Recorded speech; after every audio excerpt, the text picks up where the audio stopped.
some lessons with you that I've learned over the last 12 months in hopes that in some small way they can help you on your journey for social change. One of the greatest lessons I learned this year in particular is the importance of having a team and how essential that is to any journey. Last year, I did a campaign called Redefine Possible, where we climbed the largest mountain in Africa, Mount Kilimanjaro, and step by step, or in my case, hand by hand, alongside my two best friends, David and Alex, we made it to the top. It truly was an epic journey.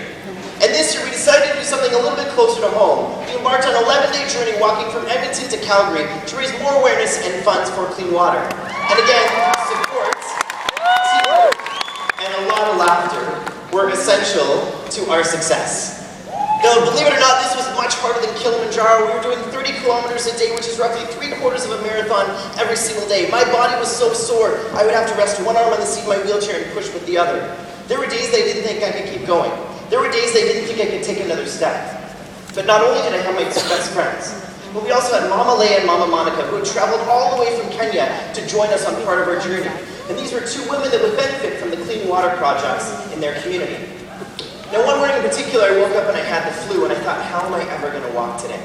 My body was sore, I was afraid I was going to vom on the side of the highway.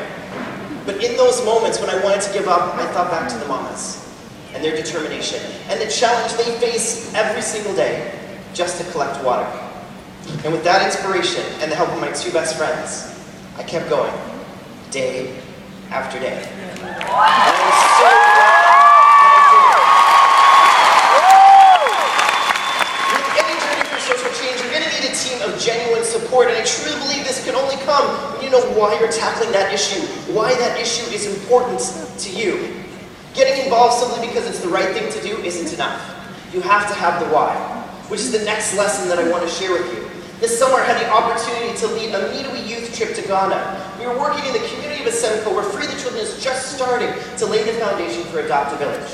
We met a community member named Mr. Ben, who wanted to give us a tour of a nearby village called Nyamiakro.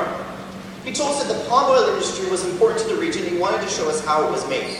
We arrived at a structure that was literally just a tin roof with 4 poles. The ground was covered in a slick oil, and there was a bitter smell in the air. 2 women sat barefoot in the mud, little kids running around them, older kids running back and forth helping where they could. We then learned that the owner of this group earns about 60 cedis a day, which is roughly $30 Canadian, and of that, these women make less than $1 a day. Then Mr. Ben turned to us and said something that I'll never forget. He said, as you can see, poverty is killing us. I'd heard the statistics of the millions of people that are living on less than $1 a day, but this is the first time that I'd ever heard it said so simply. Poverty is killing us. In that moment, it could have been really easy to get angry and feel powerless, which many of you might experience as you see what's going on in the world. But I have learned to take that and to turn that into something positive, which we're asking all of you to do. Get mad, get angry, speak out, but then do something about it. I've seen how education can pave the way, and I truly believe if these kids had the opportunity to go to school, they could break the cycle of poverty for their communities too. So this year,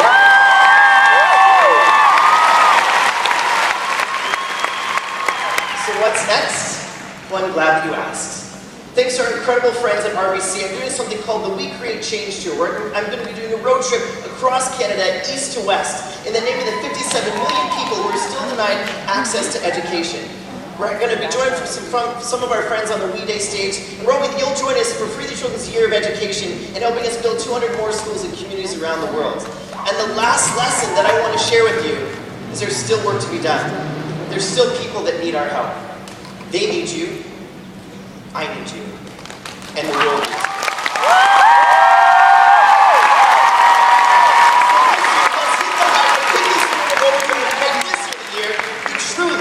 Change the world.